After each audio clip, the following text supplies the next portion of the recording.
And welcome to the third and final day of the 2022 Oregon Active Transportation Summit. So happy to have you here. My name is Maddie Carlson. My pronouns are she, her, and I am the Community Engagement Manager at the Street Trust. This is the future of urban freight in Portland.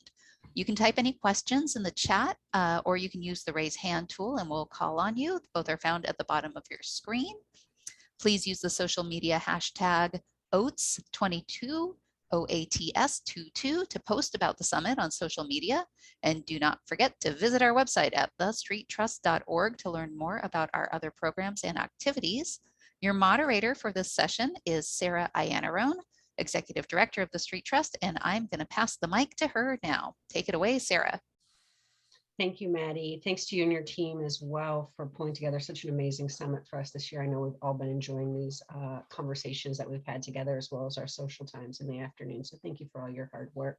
Thank you to our experts who joined us here this afternoon as well. We are recording this session, so it will be available for viewing into the future. We'll also be tapping into this for our recommendations for the summary report that we'll be issuing after this year's summit to make sure that we pass forward to our decision makers, to our influencers, to our civic leaders, what we think they should be doing to help us in this work. I know all of you are working hard day to day, forwarding these issues from your respective corners of the region and the world here. And without further ado, what I'm going to do is share with you who our panelists are today. We'll keep it relatively casual as we go, unless the room grows somehow exponentially in the next few minutes, but this will give us a chance for an intimate conversation.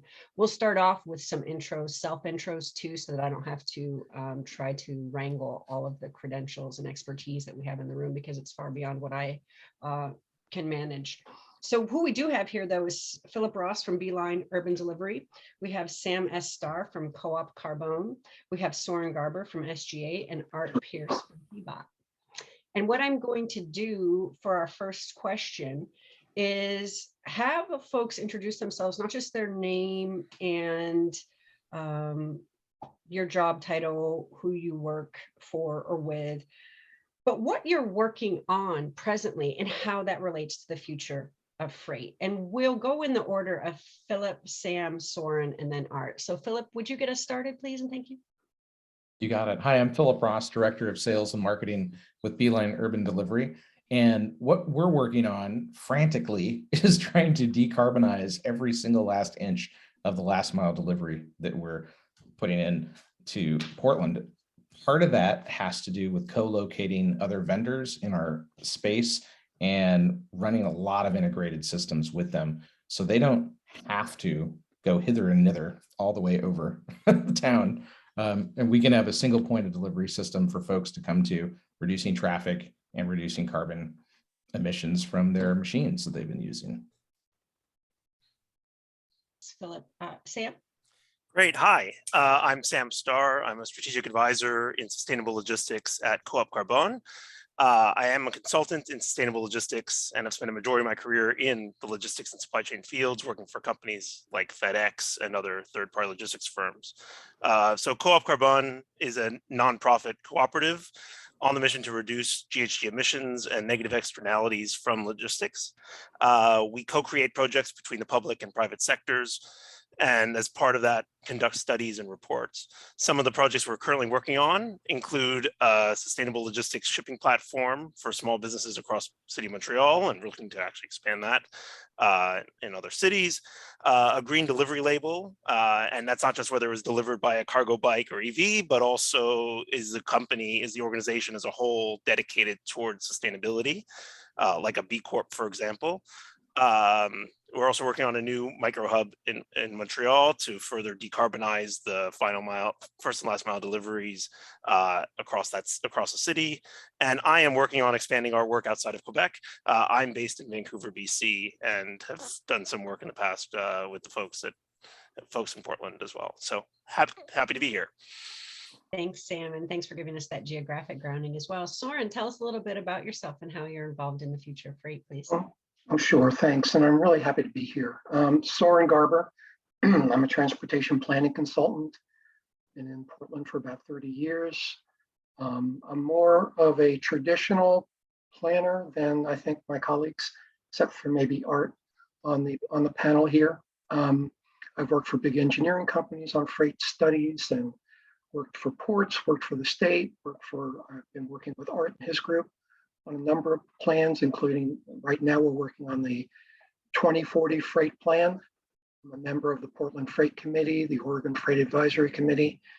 I do most of my work has to do with the economic relationships and some logistics practices and how that results in freight flows. In addition to working on the Portland Freight Plan, I've been doing some independent research on e-commerce trends, especially during the pandemic. And also, I'm feeling like we're going to see the motor carrier industry convert over to electric much faster than the passenger fleet. And I've been doing benefit cost analyses about that. Interesting. There's a lot to unpack there, and we're going to get into it. Art, tell us a little bit about yourself. What are you working on? Sure. Good afternoon. I'm Art Pierce, Director of Policy Planning and Projects at the Portland Bureau of Transportation.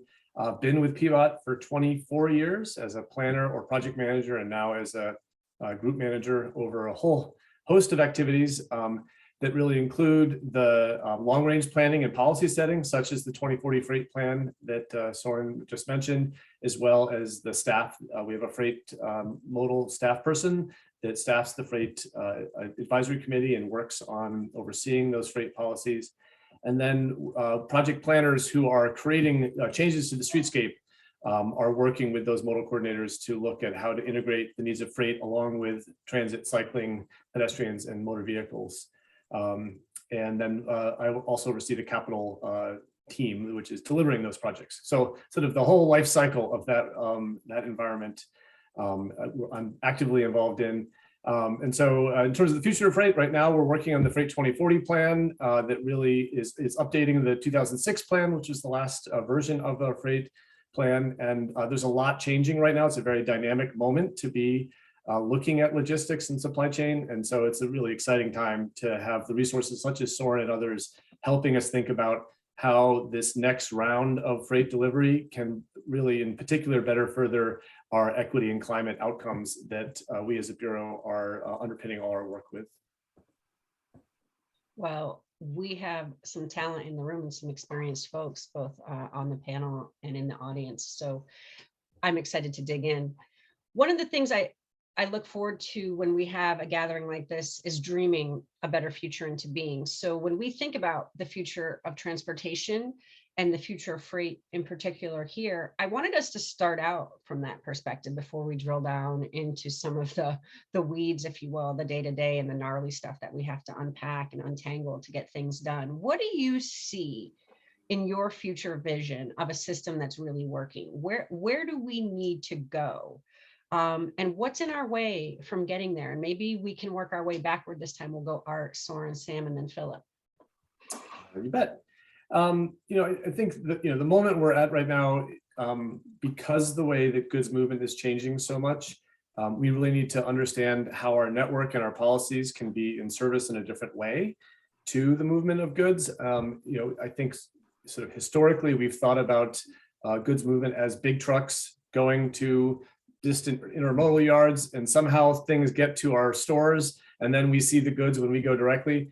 All of that's really shifting to where the business to customer direct relationship, much of the activity is shifting in that direction. And particularly as Portland grows and the sort of pressure continues in terms of traffic congestion on our urban spaces, us getting more clear-eyed around how goods are being caught up in the congestion and other sort of contested uses of the right-of-way feels like a critical moment for us right now to really become clear with that.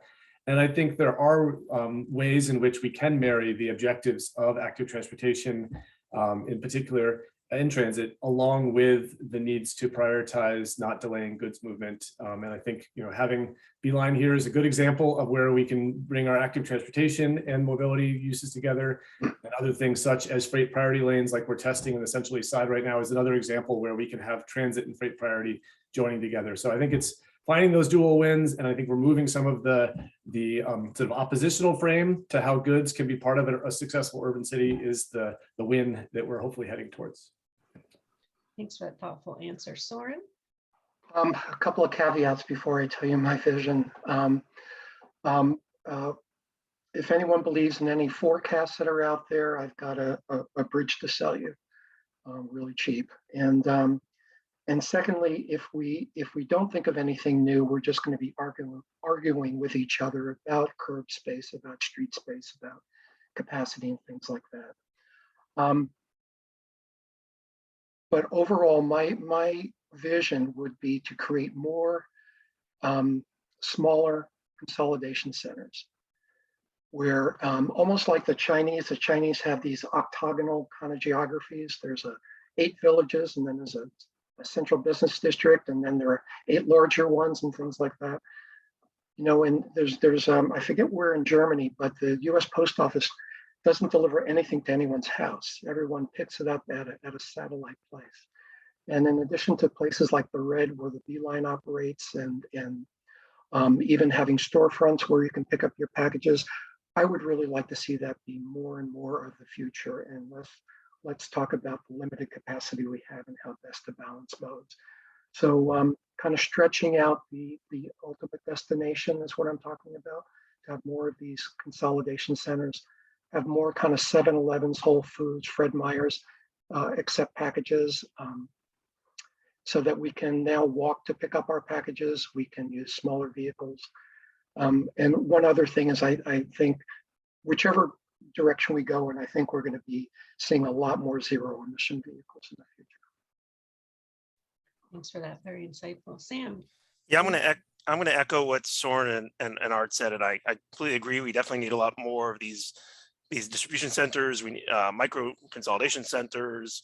We really need a network of them. And there's a concept out there called physical internet that is all about optimizing flow, optimizing capacity, and really collaboration across both, whether they be the retailers and shippers, as well as the actual carriers that are doing those deliveries. And I think that is very much part of the vision that I have, is that of collaboration and consolidation, as well as, and in order to get there, I think, you know, what we need to be looking at are things like developing zero emission zones and more sort of human oriented spaces. So pedestrianizing our city, more pedestrianization in our cities, and then more ultimately right sizing of the vehicles that are being used for these deliveries. And the more and the larger network that you have of these hubs, ideally these multi-carrier hubs or even shared hub facilities, the better. And that even goes beyond just, you know, looking at goods movement for goods movement. It's also looking at goods movement for,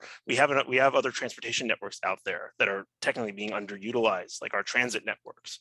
I know Portland has your light rail system. Like, what a great opportunity to look at how you can move goods between stations there, and especially during peak hours or even off hours, ways of this sort of multimodalization there that can be done. And this is where Beeline plays a role as well, with city style containers that can be moved between cargo bikes. So I think the vision has to incorporate all of those things, and I think it's important that we look at. I mean, and there's lots of great best practices from around the world that we can use to integrate into that vision. That's really exciting to think about. I'm not going to tell the folks that you're about to put more packages back on West after we converted it to passenger rail.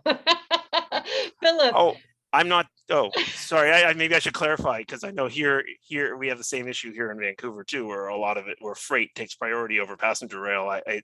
It's more about utilizing the space so it can do both, and optimizing that asset so it can do both. It's not about saying one is greater than the other. It's about ensuring that you're collectively doing that. I don't think that we should be prioritizing necessarily freight travel over passenger travel in certain situations. I know here in Canada we fall behind on that. Oh yeah, and I kind of blindsided you with that inside joke. Yes, no, it's fine. I just want to be sure I clarified. That's all. Yeah. Yeah, thanks for clarifying. Sure. Philip, tell us about your future vision. What do you see? Yeah, I see a lot more zero emission districts that are coming online. Some of the stuff that Lacey's working with down in San Diego is a good example of that. I see a lot more cooperation as well coming down the line from many different parties of interest that have a stake in getting packages from A to B, getting goods and services into the community, closer to the folks that are consuming them. Micro hubs are maybe one of the ways that we can do that, getting trucks off the street, keeping them further out from those centers where humans like to be and interact, and making it more of a human-centered area for people to collaborate and live and love.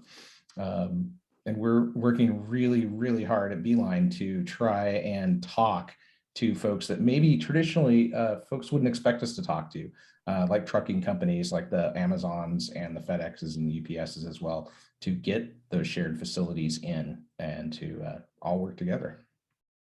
I think that may be the first time I've heard love referenced in a freight discussion, but I'm going to keep us on that path, because love is probably not all we need to solve these problems. I know that there are a lot of barriers to us achieving this vision. What do you see as some of the most immediate roadblocks to us getting to some of these future visions that you've just laid out for us? What's in our way? Is it geography? Is it political will? Infrastructure, finances? Like, what do we need to surmount to get where we need to go faster? And I'll just open this up for any of the panelists. You can popcorn in. I'll jump in. I think trust, and hopefully the collaborative process that's happening right now with the 2040 plan is developing a new level of trust. But I think that's the reason why we don't have all the information and aren't having the depth of conversation with some of these major carriers is that they're worried about what we would do if they were working closely with us. And I think in the end, the people that lose in the end is people in general. The company still makes money, the city still defends its role, but there isn't the depth of collaboration and the innovation that's possible without developing that trust and letting down some of our barriers. So. Yeah, we didn't come up with the term, but co-opetition is what we like to call it. Yeah, I think there are lots of ways of creating that trust, and there are some tools that can be used, even some legal tools. And I know people don't like hearing that term, but there are like non-obligatory type style legal tools that can be used to get the private sector on board. And I think that's something that we really need to use, because it can't just be a carrot or a stick approach. It has to be a combination, and that's key, as well as also the regulatory environment. One of the challenges we have, particularly from the active transportation side and cargo bike side, is that we have such diverse regulations for e-bikes and e-cargo bikes, whether it be between Oregon and, I'm going to make up a state, Oregon and Wisconsin, or be between British Columbia and Quebec. So like trying to reconcile this and have it something more on the national scale is also going to be critical for us. And to look at that e-bike, that e-cargo bike in the proper classification side, I think is also a key thing that we need to overcome and see it more on the federal level, and the role of micromobility really on the federal level. Yeah. I like that Art started us off in talking about trust and collaboration. In Portland, again, we have an urban growth boundary and we're growing really, really fast. So we're trying to take care, and we're a global economy. We're trying to take care of all these things at the same time. And some of us are doing it in too fast a way, or we're not communicating it well to each other. So I work with the Portland Freight Committee. We've got a lot of carriers there. They've insisted on getting people that are designing bike lanes come in my truck and see what it's like. And then people in bike lanes are talking about how difficult it is, how frightening it is to be next to a truck. So I think what we have to do, so your question was kind of, is there a silver bullet, or what are the obstacles to overcome? There's just too many to mention, but I think we have to keep experimenting. And the state partnering with carriers and providing grants for purchases of electric, medium, and heavy duty trucks is a good thing to do. Partnerships about, why don't we try to see what it's like for trucks to be in a streetcar lane? Let's just try out these things and see how they work, and not try to tell the other what to do. And that comes from both sides. Very helpful, thank you. Any other thoughts before we move into the next part of it? Yeah, it's really interesting to think about, it's a very almost entrepreneurial approach that we need to take, which neither our civic infrastructure nor our government processes are always adept at. So how do we take the best across sectors and really apply it to some of our problem solving is a thread I hear there. My next question has to do with multimodal. And that's in part selfish of me because the Street Trust just updated our mission to be more multimodal. We see complete streets as being inherently multimodal. And I know that when the freight community uses the term multimodal, it's got a bit of a different meaning. And we just did a candidate transportation education program. So we put candidates for office through a transportation boot camp. And when we talked about, we had a glossary at the beginning that said, this is what multimodal means. And we gave, version A in the dictionary and version B, the active transportation version of multimodal, and then the freight definition of multimodal. There's other places where I see this mobility sometimes synonymous with certain freight, like say advisory processes, where in my community of active transportation and transportation justice advocacy groups, we think about mobility in more human terms. Do you think there are barriers in how we've set up these conversations or challenges or ways that we should think differently about how we talk about this, or that we could reframe some of these conversations for more effective problem solving? Do you see any either challenges there or opportunities in how we even talk about these or conceptualize these in our policy making and public conversations? If I may, I'd like to say two things. One is to understand what freight carriers are paying to the system that's benefiting a lot of us, and to try to talk with them in a reasonable way that talks about, just to be rational with them instead of just arguing with them. The other is that a lot of our policy discussions use trends and use a lot of data, and much of it comes from the federal government, which is based on weight and then the value of the commodity. So they'll never talk about, what Sam and Philip are interested in doing. They're always going to talk about, well, a train carries this much freight and it's got this much value. And gee, we really like air freight because it carries the most valuable cargo. And, barges are the least polluting, but they also carry so much and it costs this much. So part of the problem is that the data that we use is based on these very macro kind of levels. How much, basically it starts with, how much wheat is Pakistan buying from Eastern Oregon and Eastern Washington? And then it kind of flows down. And the closest we can get to disaggregating things is on a metro regional level. So we need much better data for those conversations. But Sarah, you're right on target. It's got to be a people mobility discussion. Thanks for that. Anybody else want to weigh in on that? Just framing narratives and how we conceptualize this stuff in terms of what we're trying to accomplish? Yeah.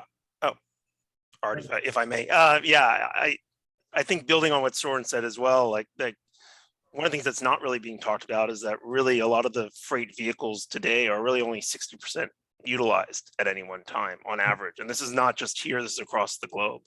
Like, I mean, that number. So whether that means that they are 60% full in weight or 60% full in volume, that's essentially what they are. So how do we look at reframing our perception in terms of that truck that's doing all these deliveries? Is that the right vehicle?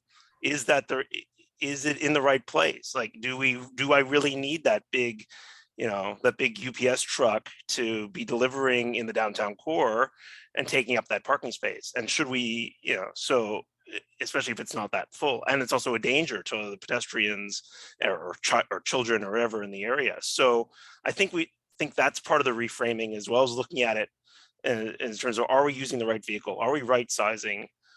Can we do better? Can we find ways as to work together? And I think that's part of that should be just as much part of the equation. I know profit is clearly key, and especially in an industry with very thin margins, as the freight industry has always been.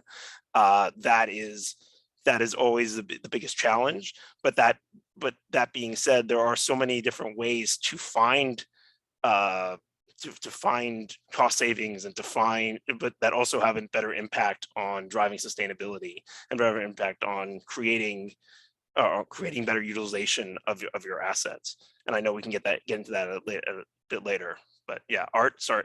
No, it's great. Yeah, I think sort of building off both of your thoughts, I think what I like about this question is it's reminding us that this whole system is connected. I think that's often lost. So we have ODOT's multimodal committee, and it's worried about the hole in the air and the size of a truck that can get through a street.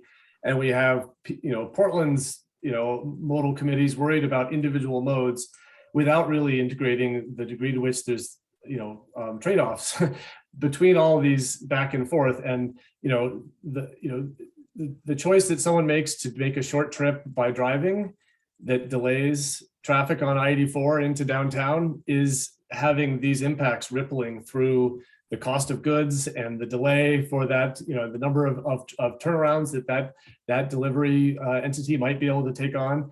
And we don't take on the shared burden enough, I think, about how we're sharing a shared system. And I think similarly for the freight mobility providers, they're worried about getting through the day. And maybe it's pretty hard to get them, other than I think in the freight advisory committee kind of setting, to think about this broader system they're part of and how to help lift the whole system up. And so I appreciate the sort of tone of this question about, are we talking about this the right way? And how do we shift the way we talk about it to maybe come to some shared solutions where there's compromise across multiple players, maybe right sizing the type of trip I take as a person mobility trip helps to then support freight mobility and them thinking about the right vehicle size and all those things on their end. There's these sort of shared hierarchies that have an interplay. It's pretty exciting to think about if we could ever get there. And I would like to add that it's exciting to me. Years ago, this conversation was not happening at all. And it is now. So that's very encouraging. Yeah, well said. Yeah.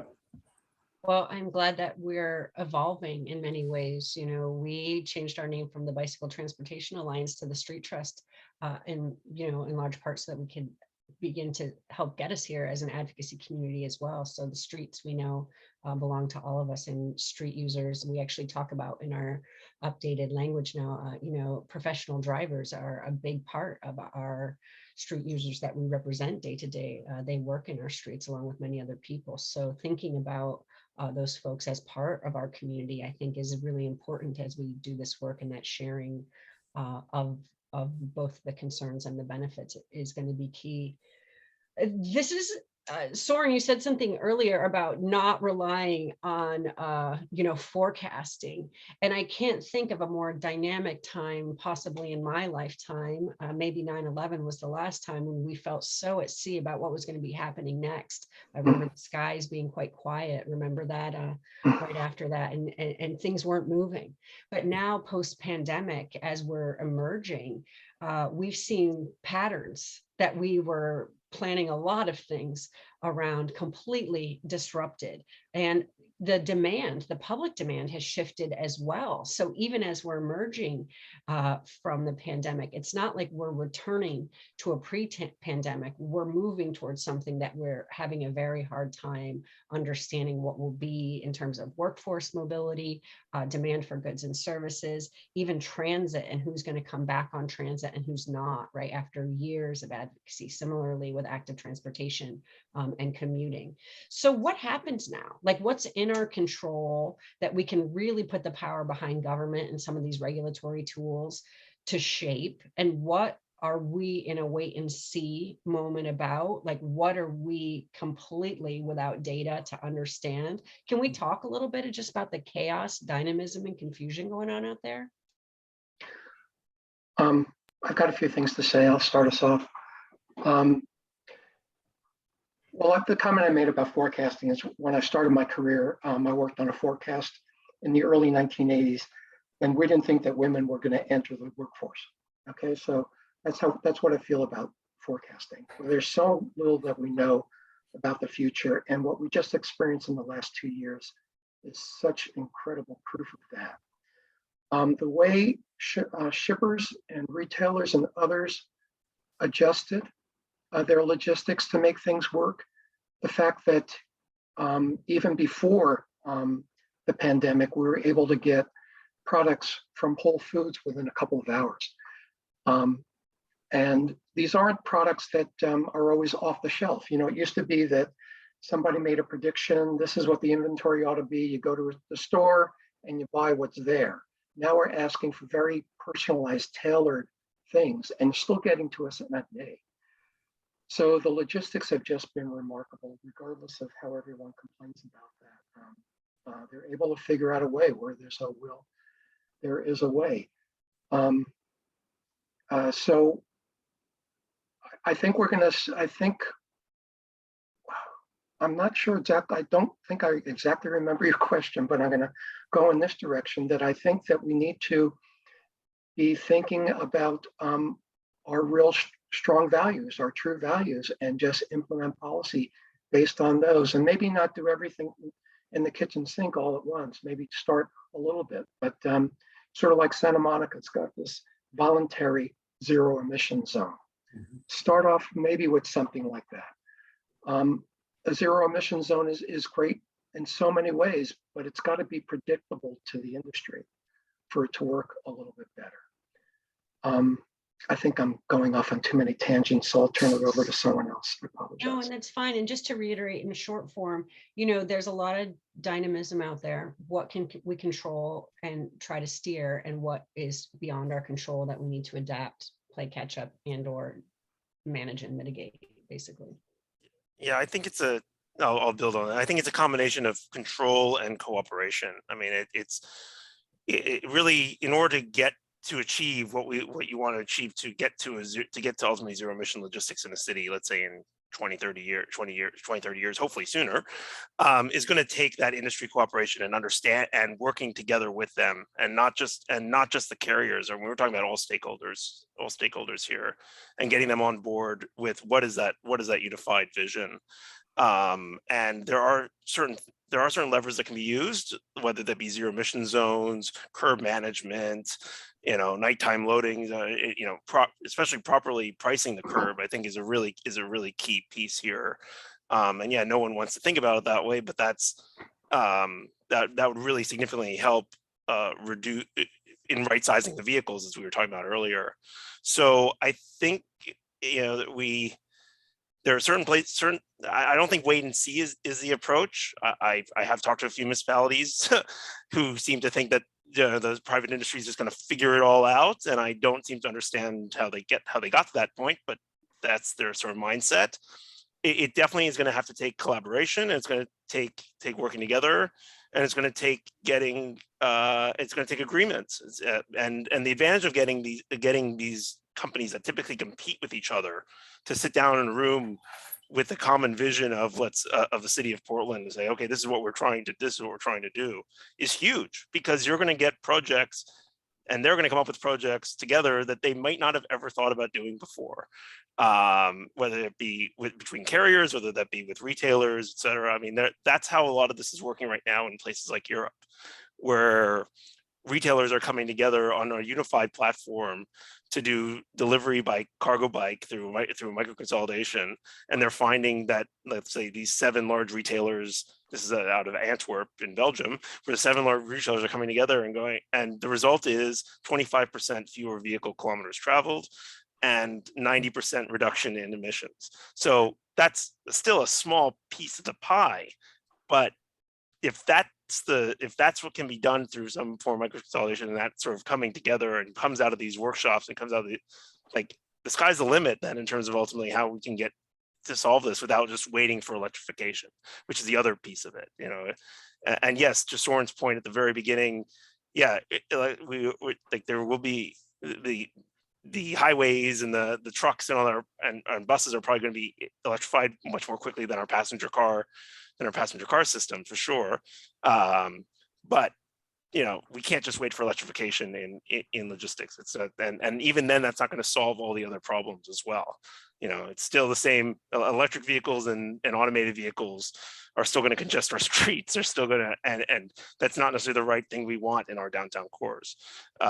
So, yeah. Philip or Art, did you want to weigh in? Waiting on Philip in case he does, but I can always weigh in. Well, then maybe Art, what please. I'll, You're welcome to weigh in. I'll even task you with something then as kind of some, even to segue us into the next conversation, since you are in local government. Right. You know, Soren alluded to this and so did Sam about those relationships across the sectors. So as you answer this question, I'd love to hear from you as well. Like, what really are those relationships going to look like, and what do they need to look like, and how do we do that? Because we've got advisory bodies. We've heard, you know, the panels on that up to now in this summit, and we've talked about it. But what do those relationships really consist of, and how do we get towards some of that stuff that Sam was talking about in terms of the innovation ecosystem, if you will? No, totally. And as we are looking at, I mean, freight industry is one area of disruption. Micromobility is another. You know, we've had scooters and bike share and all these elements. You know, as a municipality, we're looking at, there's this sort of constant along where we're looking at regulation, enabling somewhat passively, or partnering. And there's a continuum that we're looking at. And as we're looking at a potential innovation, a potential new partnership, we're needing to look along that scale and understand what the carrots and sticks that are sort of embedded in that potential relationship, and figure out how we can use our resources and our authority effectively to shift the tone of the conversation. You know, Sam's mention of curb regulation, you know, really important conversation on how do we use the curb effectively? How do we produce enough benefit in that curb space that someone is interested in working with us and the complications that we bring as being a government? Because we're not necessarily easy to work with, just based on the sort of very much of our being, but figuring out how that, you know, how we can be sort of open about where we have assets we can bring, something to offer, and where we have expectations. You know, the way I think this has worked well for the scooter system and the TNCs is we've figured out a system in which we have a balance of those two, where we're getting data, where we're providing assurances to the public that this is happening effectively and safely. And assumably, companies are still able to make a profit and enjoy working for Portland. That's, I guess, always a tenuous feedback loop. But I think that's the careful curation that is tricky, is pressing on the market, pressing on public expectation to keep us moving, while the whole time being clear-eyed about where it's appropriate for us to jump into. I think sometimes municipalities also get kind of out over themselves and really fray relationships, and those take years to build back. And that's where the trust loop from my earlier comment comes back, is, you know, one bold misstep from a very visionary leader can take many, many years for the private sector to feel like they're willing to try again with us after we really burn them on something. So. May I jump in? Yeah, please. Yeah, I was gonna say, so yeah, I agree, Art, that yes, it's a very carefully curated relationship for sure. I'd say, you know, we're starting to see more cities go into creating micro hubs and creating land setting aside land for the purpose of micro hubs, which I think is actually very critical, especially towards what we were talking about earlier. And when those are executed, one of the things that we are finding, at least by being a nonprofit cooperative in this sector, that's operating, actually supporting the operation of these hubs operating in Montreal, is that by having that, is that the governments themselves are maybe not the best people to per se operate those facilities, but best hand them off to a group that is going to be able to gather the data, work with the private sector, and sort of manage those relationships, and then be able to turn back and get you the reports and do what's necessary, because and there aren't that many companies, there aren't that many organizations out there that are even trying to focus on this. So yeah, the biggest challenge you run into with a lot of this as well is you don't want to also set yourself up where you sound like where it appears that either the public sector is competing with the private sector. That's the worst case, but you also don't want to risk them bringing in somebody like a private sector partner who's then going to scare away the other private sector groups, which is something that happened in the UK.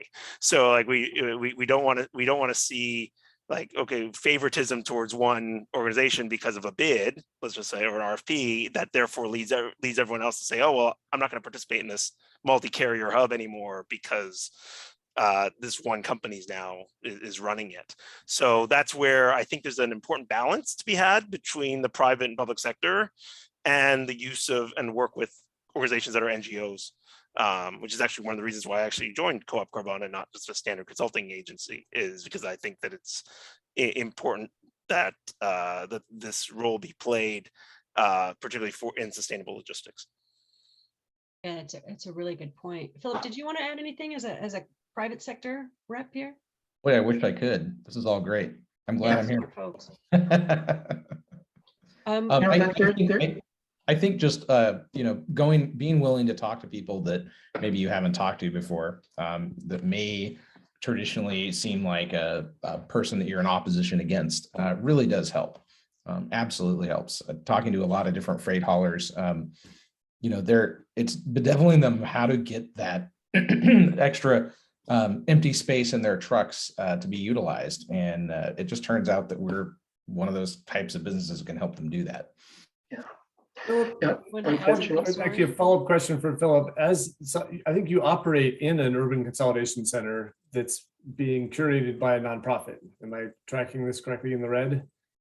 Yes, to a certain extent. Yes, okay. That's correct. How has that been to have a nonprofit with a sustainability nonprofit as your landlord, with some policy guidance as they're trying to bring these various entities together?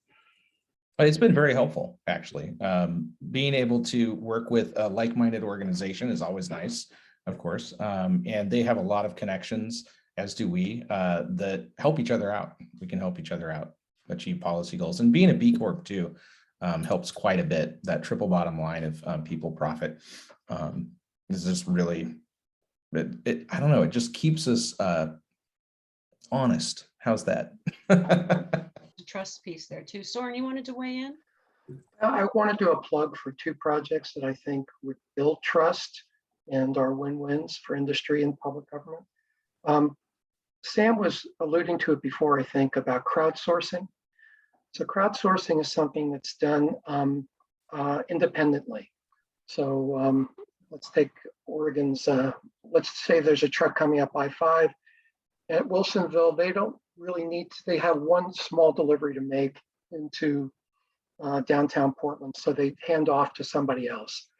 And so this works really well, but it only works with those companies that have those relationships. Mm-hmm. I feel like there's a logistics software that if the city or some other neutral party could run, we could intercept a lot of large trucks at those regional boundaries. And the other is something that we already use in our parking garages. I'd like to see us use on our on-street curb space, and that's to reserve curb space. Mm-hmm. So we see that in a couple of cities right now. Seattle's about to start. They've had their monitors collecting data for about 1.5 years, and they're about to start doing that right now. So imagine how, the truckers, they want to get in and out. And in fact, the University of Washington found that for last mile delivery, 40% of their time is spent between after parking and then getting into the building and then getting back out. So making that trip as seamless as possible, as quick as possible. And plus the city makes money on it too. Portugal and Lisbon's doing it, and Tokyo's doing it, and I know Seattle's thinking about doing it. So those are my two plugs. Yeah, those are two great examples, I think. Anybody else want to add in there? This is good stuff. Okay.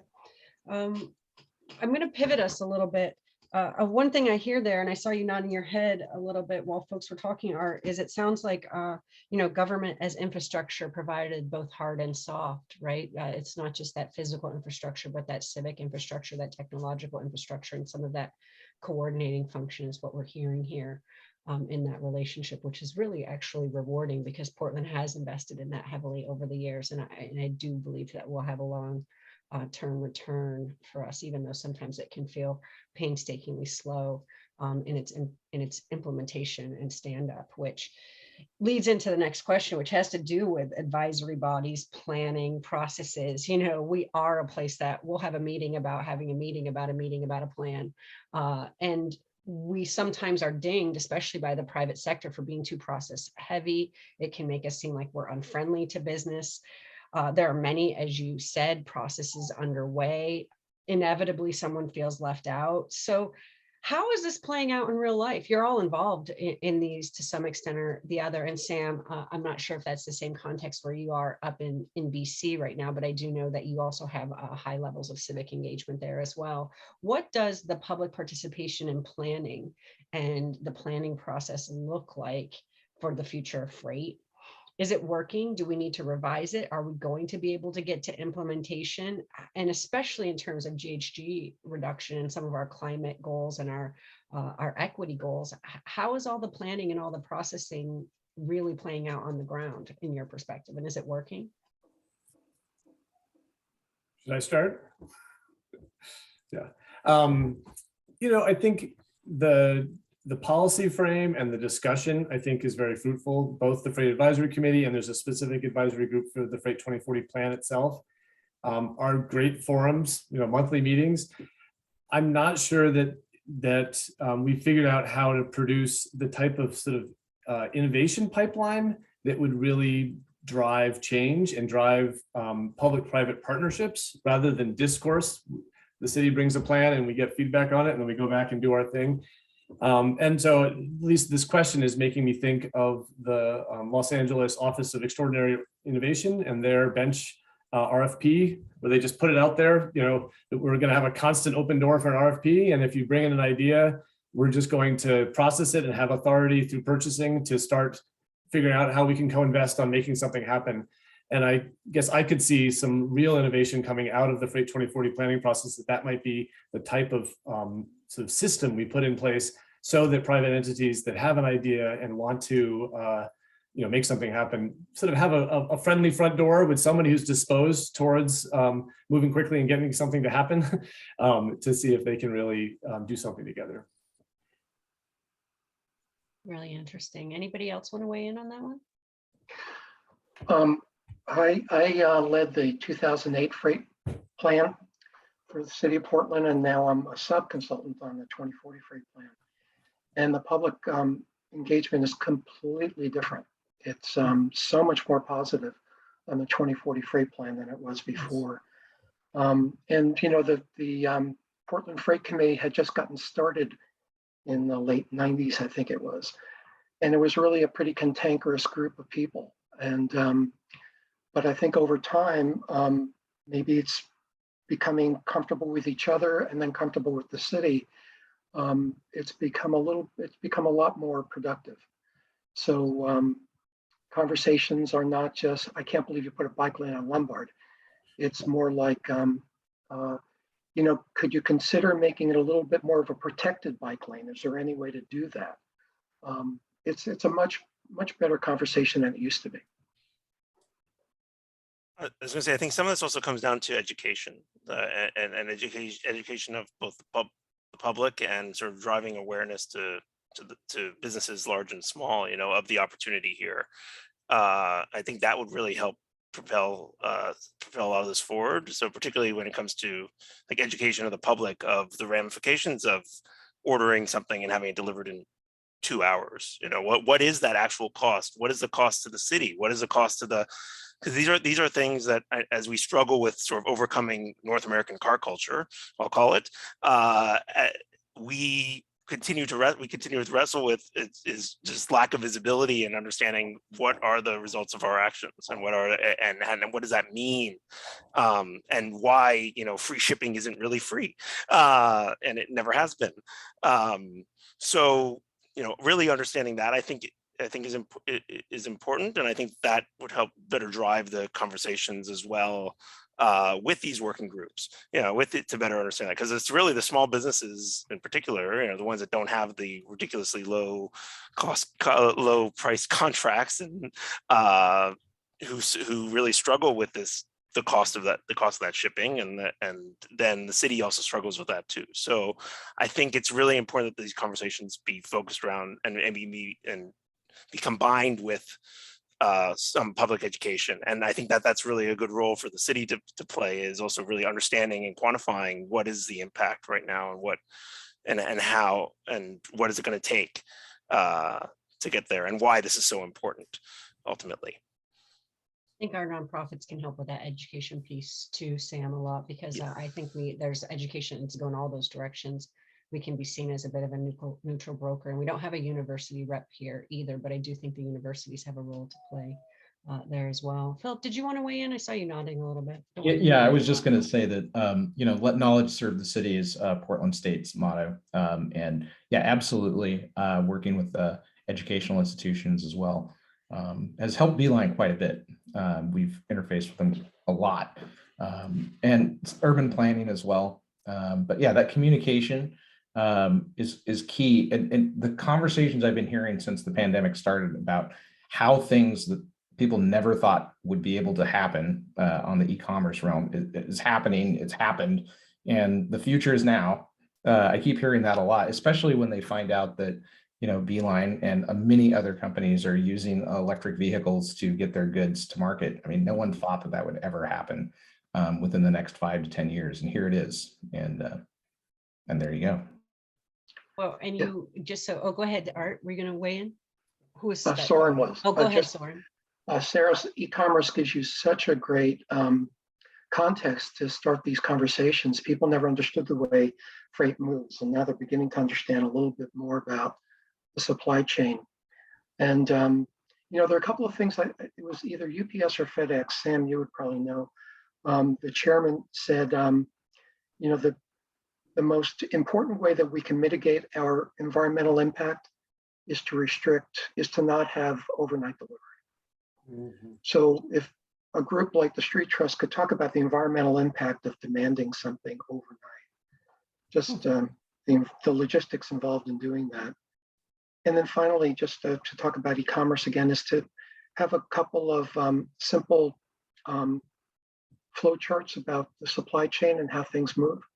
So yeah, I really love having coffee right away, but it comes from the Congo, and the Congo has to ship to Ghana, and then from Ghana go, and show that whole process. And if you need it overnight, what that would require. Coffee's not a good example, but having those flow charts are very helpful, and people see right away in a picture how complicated things are. I think Peabot's actually done a few PSA videos related to the freight planning process underway now under the helm of their new freight coordinator, who's doing a pretty good job from what I can tell. Anybody else want to talk a little bit about that before we move into just our closing question? Maybe have a few minutes for Q&A from the folks who were willing to indulge us in what I think is a really interesting conversation. You said something, Philip, about how people didn't think we'd be here when it came to electrification of our vehicles. And I do think there's a lot to be optimistic about. We do face challenges, but we also have a lot of things to be excited about. And I know I personally am excited about smaller e-mobility in cities and e-delivery, even e-cargo bikes, and seeing more families do their household procurement without the use of a SOV. What emerging trend or innovation, and you are all welcome to repeat each other if there's only a single one, don't think that you have to offer something unique, but what are you most excited about, especially in our urban areas? I know there's a lot of impact we can make where we have densely populated areas. So what are you excited about? What are you seeing that makes you feel optimistic about the future of freight? I'm really excited about how the food web, as I like to call it, has been brought closer to the consumer through our hub at Beeline, especially CSAs. Instead of you having to go out there, we can take the products to you. But really the farmer is benefiting from that by getting access to a greater market. And that's really exciting to me, helping push local producers closer to the consumer and do it in a way that is not oil intensive. Is pretty cool. I like that a lot. What about you, Sam? I really quite love the Beeline model, like what you are doing there, particularly with whether it be the CSAs or the supporting the markets. I'm really excited about the opportunity for cargo bikes and for micro hubs, and I'm starting to hear more and more cities talk about creating micro hubs and multi-carrier micro hubs, ideally. And I think that that's really where there's going to be great opportunity to do so, and getting, building on what Philip said, getting the food industry just as involved in that, whether that be meal kits, CSA boxes, farmers markets, like that's critical as well. It's not just about the carriers. Like we have an organization here called Fresh Prep, which is a regional, and now they expand to Calgary, but a regional meal kit company. And like, it would be awesome to get them to use some of the micro hubs as they start coming up here to do some of their deliveries, to shift to delivery by bike.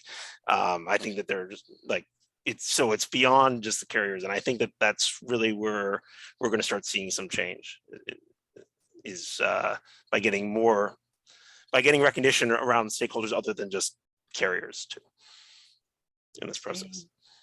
Soren? I'm also excited about more micromobility to serve these localized contained areas. I really think that that's the way things used to be, and I'd like to see us return to that. On a more macro level, I'm pretty excited about our use of alternative fuels for freight movement. Not everybody's going to be able to switch over right away, and a lot of them want to run their trucks into the ground before they make the big purchase. But if you've been using the PG&E model, and when you plug in any kind of factor, within year 3, it's you're making money by having an electric vehicle on a medium and heavy duty truck, and then using renewable diesel too. So I'm just pretty excited about those 2 things. Thanks for that. And Art, you want to bring us home on that one? Sure, I'm going to go even closer to the ground. I think the continued evolution of the bicycle industry, personally owned bicycle industry, and how the sort of personally owned cargo vehicle is continuing to be in vogue and develop. I do think that that's one of the impediments for people of choosing that they need to drive, is that they have too many groceries, that they need to get a box of toilet paper, all those things.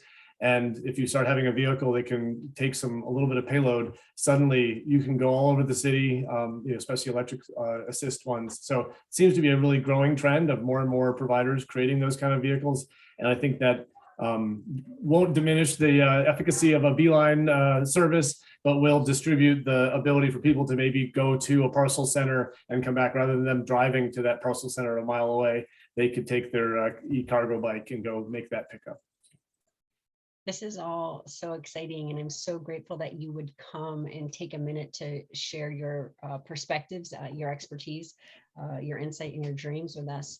As someone who doesn't own a car, the advent of toilet paper delivery has changed my life in ways that you can't even imagine. So I'm very excited about that innovation. It used to take up so much space in my bike. So to the audience, any questions for these folks while you've got them? What do you want to know that you didn't hear?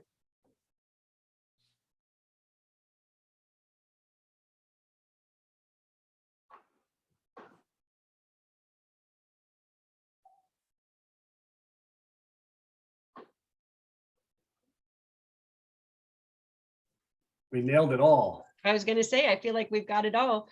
Any last minute thoughts something that you're burning to say that you weren't able to get into the conversation before we leave, folks? If Sure, not, I think I'm not Philip, sure go ahead, if folks are able to actually unmute themselves. Perhaps if they could raise their hand in a reaction or turn their camera on so we can see, that might help. I mean, I love the deafening silence in some ways, but it's not. Oh, Laurel. Yeah. I mean, I was going to say we could have talked about parcel lockers a bit too, but that could also be a whole other hour of conversation around the opportunity for those and how the role that they play in reducing emissions in the city as well. That is definitely one topic that we didn't touch on, that could, or we hinted at it at one point, but we didn't really go deep into it. But I think that's another opportunity that we could discuss at a later date. Well, we'll have to have you back again. Thank you so much to Philip Ross for Beeline Urban Delivery, in particular for helping pull this panel together in coordination with the Street Trust. He served on our steering committee for the summit, so we're very grateful for your support in that way. Sam Starr, Co-op Carbone, Soren Garber, SGA, Art Pierce, PBOT, thank you very much for your time and all your work that you do. I think, are you supposed to read something on the way out the door, Philip, or am I? I know I'm supposed to tell you there's a happy hour this afternoon at Lucky Lab Northwest. If you're in the Portland area, please come